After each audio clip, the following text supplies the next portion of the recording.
Yeah, exactly what Brandon said. Because you're familiar with the visual language, you get to be immersed a lot more. Yeah. And I couldn't tell how the audience was feeling about Yeah. the movie. They all completely faded away. Yeah, I pursued him, but I didn't pursue him for this. Okay. I just pursued him in general.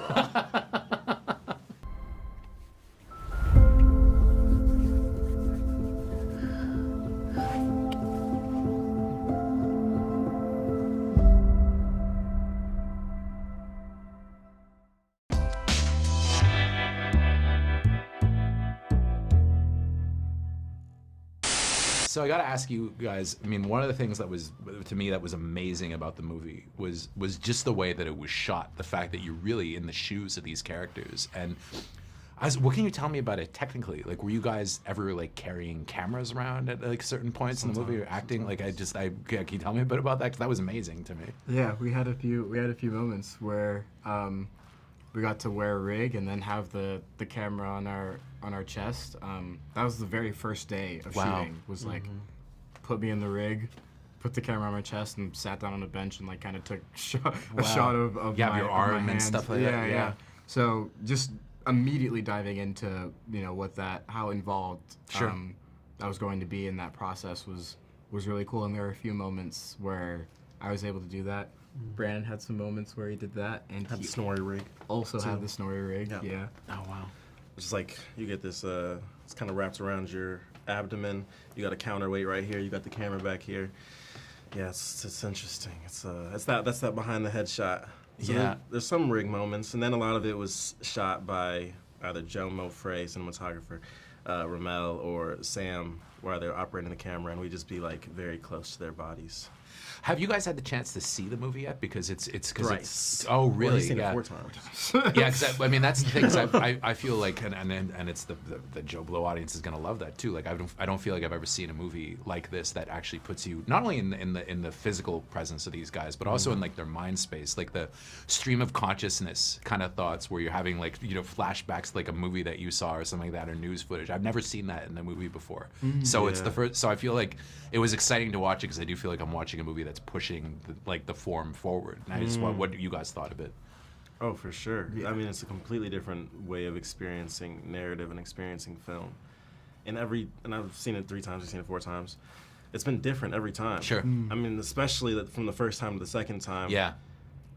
Yeah, because there's the first experience, you're getting introduced to this language, like, and you still get to be pulled into it, but the second time it's, I don't know, something about knowing that you're going to be seeing it through someone else's eyes. You get to be in the world more completely, and like you get to feel the sounds, hear the sounds, and then the third time, it's so interesting. Yeah, the way this film is made, like it presents itself, it meets you wherever you are, and like it's in a very specific way that most films don't invite you in that way. Even the archival footage, like the third time I saw it, I'm relating the archival footage to the things we've shot so differently every time and how it's all connected. Yeah, I think the JoBlos are gonna have. I think absolutely JoBlo is gonna have a good time with it. Yeah. I'm thinking about that second time that we watched it was the world premiere at Telluride Film Festival, and that was also the first time watching it with like a large audience. Wow. And yeah, exactly what Brandon said. Because you're familiar with the visual language, you get to be immersed a lot more. Yeah. And I couldn't tell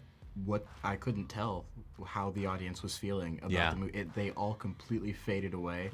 It felt like in the physical room that like a pin could drop. Sure. And like you'd be able to hear it was so silent. And yeah, by the end I was like, we're supposed to do a Q&A? Sure. I was like, I'm so disoriented right now. Well, I felt like I was Elwood at times, which is pretty amazing. So thank you very much, guys. I really appreciate it. Oh, yeah, thank it was you. great. Thank you. I was reading the press notes, and correct me if I'm wrong, but you actually pursued the director for this movie somewhat, didn't you? Because you were a fan of his other work, right? Yeah, I pursued him, but I didn't pursue him for this. Okay. I just pursued him in general. Just general pursuing. Yeah, I saw Hale County. Did you see Hale County? I did, yes. It's fantastic, right? Yes. So, yeah, I saw it. I just thought it was, just singular, and it spoke to me as a Southern woman. I don't always feel like portrayals of Southern life are that good, you know. But I thought his was it was different. I felt like it was lived in, and it makes sense because he actually moved to Alabama to do the documentary, and was there anyway, and embedded himself with that community. So I thought it was so good, and I went to Brown. He is a professor at Brown, so I knew the phone number for Brown, so I called the general line and I asked to speak to him.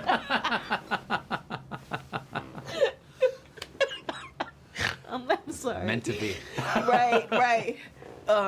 That didn't happen. Didn't happen. They didn't let me speak to him. I don't know what they did. They were like, we could take a message. I don't know what they said. I'm surprised, like a legend. Oh. you have a great body of work. So I'm surprised. Anyway, listen, lady, we can't help you here. But so then a couple years later, I heard that they were doing something with him, and I said, I don't care. I just wanted to be a part of it. What was it like, though, technically? Because I've never seen a movie. I mean, I feel like you could do a different version of that, which would be more conventional, which would be great too. But I've never seen it like being in the perspective of those characters, literally being in their shoes. And I was just wondering, technically, what was that like? Are they like, were you acting with people carrying around cameras and stuff like that? Like, I wasn't like, how is that? And how is that? Must have been so radically different from other ways of filming a movie conventionally. Yeah, you're right. And I love that you said being in their shoes. Sure. Well, looking down at their arms and seeing it was amazing. And that's what Ramell wanted to do. He wanted the viewer to be implicated in the experience of the film. I mean, it was weird. It was strange. I wasn't in the scenes where they were carrying cameras, but I was just acting. Acting with the camera. Wow. So I was separated from Ethan, separated from Brandon. Wow. It's very strange. Well, I really hope that people go see it in theaters because it's such an overpowering experience when you watch it on the big screen in the theater where you can't necessarily look away. I thought that was amazing. So I hope people go and support it. I hope so too. Thank you very much for your time. Thank Appreciate you. it. Thank you.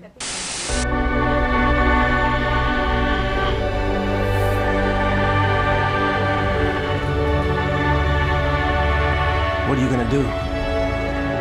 It's now or never. Okay, so the first thing I have to ask you is, I loved the way that you shot the movie with the perspective, really feeling that you're in the shoes of the characters.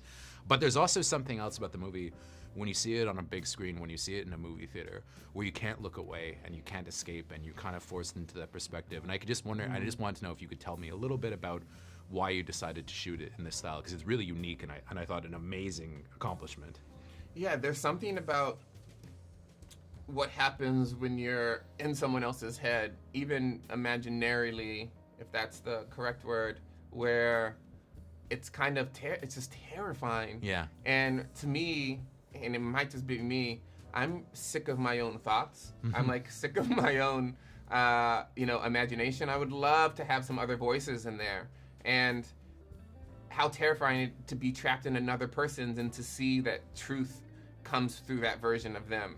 And that to me, just like kind of weirdly, that trapping brings people together, Well, and when you shot it, so what did you do? Did you have people literally have cameras hooked up to them, or what was it like with the lead actors? Were they carrying their own cameras? Was it handheld? How did you pull that off? Because it was seamless. Yeah, thanks. Yeah. Well, I mean, JoBlo is an incredible DP, and his knowledge of not only lighting techniques but camera systems in general was such an asset for this one. There were 4 different systems. One was camera operator acting literally as the camera. Another one was a custom rig that the folks wore either in front, pointing towards other characters and their hands, and or in David's case, behind them. Oh, wow. The other was a remote rig in which we had a camera system that was really close to their body, and then the camera operator, either myself, Sam Ellis, or JoBlo Frey, was around the corner moving the camera, and then that could move as their head while they did things, and or just having a camera operator in the world. I also wanted to ask you actually that about David, because the rest of the movie is you're in the perspective of Elwood or Turner, right? And this one you're behind the character throughout, and I wanted to know why you made that choice, because I thought it was very effective, and especially considering how it ends. But yeah, but I did love that, and I was wondering what your thought was on that. Well, we wanted to have this thing you're noticing at the end, this sort of collapse into a visual realization as to who was who and what was what. But there's something, if we're gonna take very seriously the camera being inside the body, the camera as an organ, what happens when someone is separated from themselves? Sure. What happens when a person is no longer in their own body but kind of sees himself from their outside because of some displacement that happened? And what a beautiful camera rig to execute that metaphor. My last thing I want to ask you is, I really liked kind of the stream of consciousness where you're like playing like the clips from like the Defiant One, and it's like when I'm going through life, it's like I'm always having those kind of thoughts where random thoughts will come into my head, and I've never really seen that done in a movie before, and I thought that was really cool. Thank you. It's literally exactly it. It's more. Not that it's more realistic. Like, that's how life is. Like you walk around and all of a sudden you see something. And I'm thinking of a movie that I saw, and it's like it goes on for a while, and it was Like we don't know the language of the mind yet. The lingua franca or something. And like people used to think people thought in images, but they don't. They think in like so many different ways. So how do you approximate whatever weird thing that we are in there? I don't know.